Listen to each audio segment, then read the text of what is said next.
I would say fortuitous reasons you coming on this podcast tonight is a recent Substack you wrote regarding the crisis in higher education in the United States. Now, while everybody's focusing on Trump, obviously doing his part to dismantle the Department of Education, what people are not talking about is that this was an inevitability that it was going to happen. And why is that? For a decade, I ran a fundraising company called Campaign Sports. I worked with college and high school sports teams all over the country, from Division I on down to junior college. And what I can assure you that Matt is talking about in his article, and of course, you're alluding to the very, very top schools, Johns Hopkins, Harvard, and so forth. But what these, especially private liberal arts colleges, have in spades is this bureaucracy that is so over the top and so encroaching on all forms of education. It is more important to have a dozen vice presidents making $250,000 to $500,000 a year to do nothing, absolutely nothing.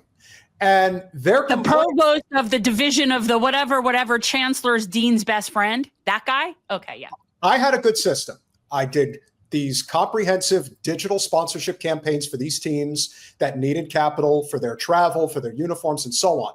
And you would have these schools who literally would cut off the knees of not just the coach, but the athletic director as well, telling them, no, you have to use our in-house system. And why would they want that, Matt? What would be the number one reason that they have to do this? Because they want to control the money. And that's it. There's nothing more to it than that. So Exactly. So when everyone's up in arms, wondering, how did we get to this point where somebody like Elon Musk is taking a sledgehammer to the system? It's like you have allowed this for decades and decades and decades until eventually you had one of the most egotistical oligarchs this world has ever seen decide that now he's going to do something about it and you can't stop it. So we kind of brought this on ourselves in a lot of ways. I would imagine you probably agree with that. Yeah, I think so. And when we say we definitely don't mean us three, but collectively. Yeah, I think that's probably right. Look, Elon Musk and almost any, I mean, he's suppressing me. I've had personal disagreements with him, but for him, for what he's doing especially to schools, USAID, some other things. The reason it's not polling as disastrously as you'd think is because there's so much resentment in the public about how some of these institutions operate. And so people, I think there's a subconscious feeling that people want to see some kind of, retribution enacted on these gigantic bureaucracies. And, what you're talking about reminds me, Peter, of, I talked to a professor at an Ivy League school a couple of years ago who was talking about, I think it was the ratio of professors to students in the 70s and 80s, and how, that's gotten smaller, but the amount of administrative staff, right? And not just the sort of DEI officers, although that's a big number for at the school, but there's just it's like an NFL team where every stupid relation of the owner has a $400,000 job, right, in an office somewhere. These big schools are like that. They've created all these jobs that don't contribute to learning in any meaningful way, and they're able to do this because there's like this elaborate con that goes on, basically, where tuition is allowed to endlessly rise because there's an unlimited amount of federal student loan lending, and so there's no pressure for them to lower prices ever.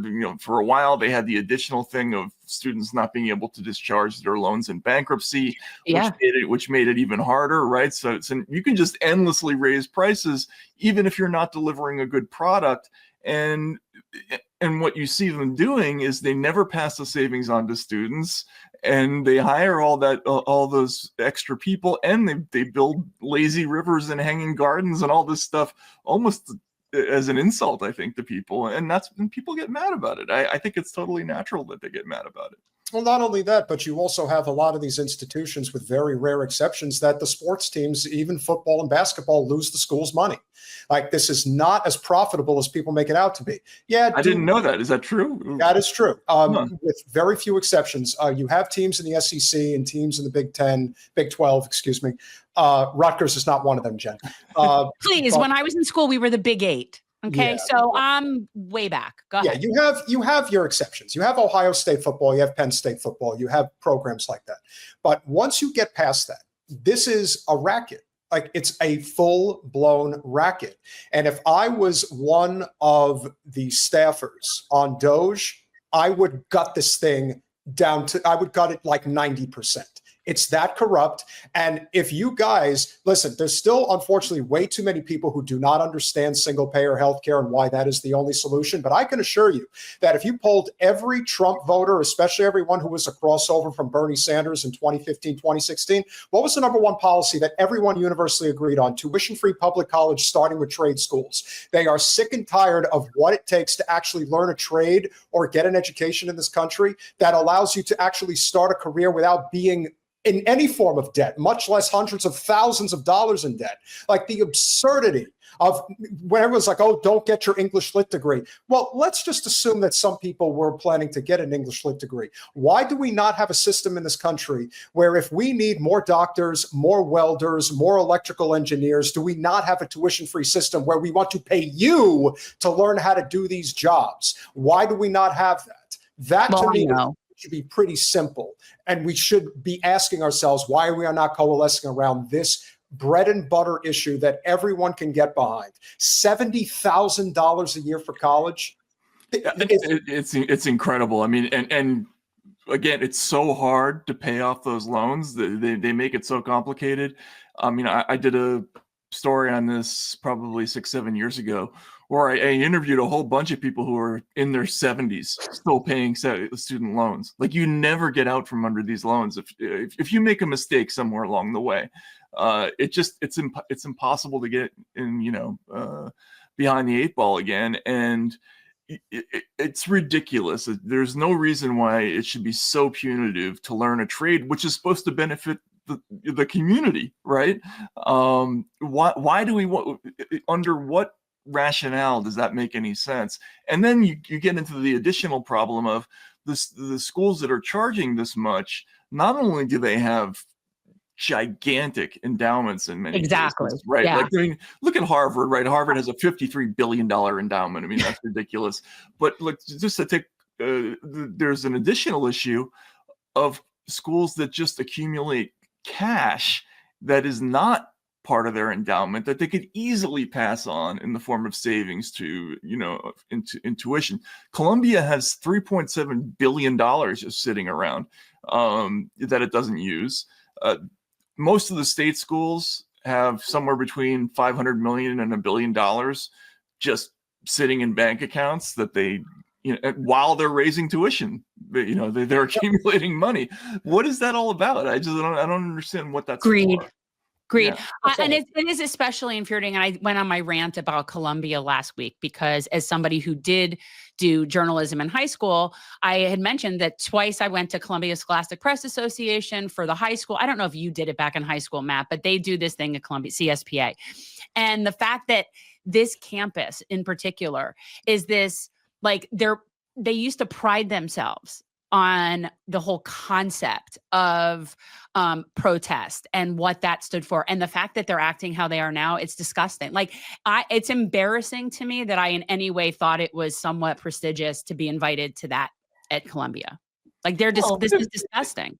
It probably was at the time, it's just different now. Right. And yeah. And for the schools to be so craven when the federal funding is not even that big of a slice of the money that they're taking in, to give in when you can afford to not give in is kind of incredible to me. But whatever, it's a travesty. We are creating generations of rubes because we apparently would rather live in a society of uneducated and unhealthy people.